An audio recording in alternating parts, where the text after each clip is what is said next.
di antara luka lama dan cinta yang baru tumbuh. Beberapa hari setelah malam kelam yang hampir merenggut jiwa, kampung Sarang Tiung akhirnya mendapatkan ketenangannya kembali. Pelaku penculikan akhirnya menyerahkan diri. Dengan wajah pucat, mata merah, dan langkah yang berat, ia berdiri di depan para tetua kampung sambil berkata lirih, "Saya khilaf. Saya dikuasai amarah. Saya menyesal." Kata-katanya jatuh seperti batu ke tanah.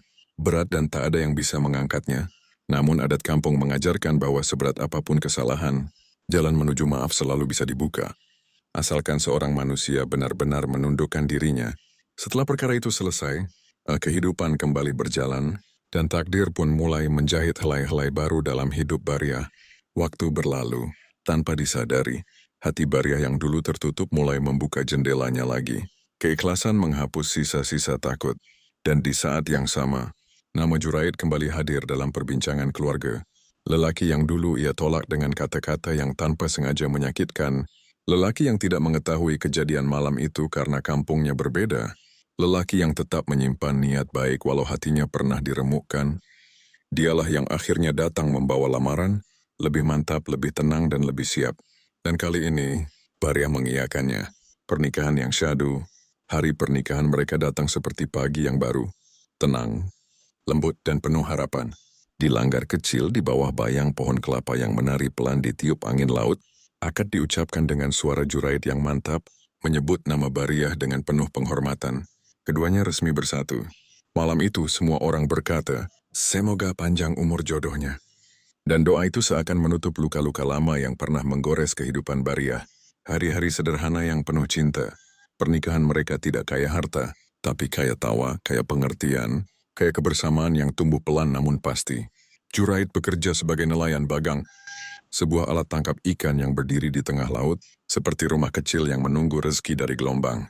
Setiap sore, tepat setelah matahari mulai turun, Bariah menyiapkan bekal untuk suaminya. Nasi sederhana, sambal kecil, kadang ikan asin yang digoreng cepat. Ia memasukkannya ke dalam wadah dengan penuh kasih. Ketika Juraid pamit pergi melaut, ia selalu berkata, "Doakan aku, Walo." Dan Bariah menjawab dengan senyum, "Pulanglah sebelum rindu ini terlalu penuh." Malam-malam terasa panjang, namun Bariah terbiasa.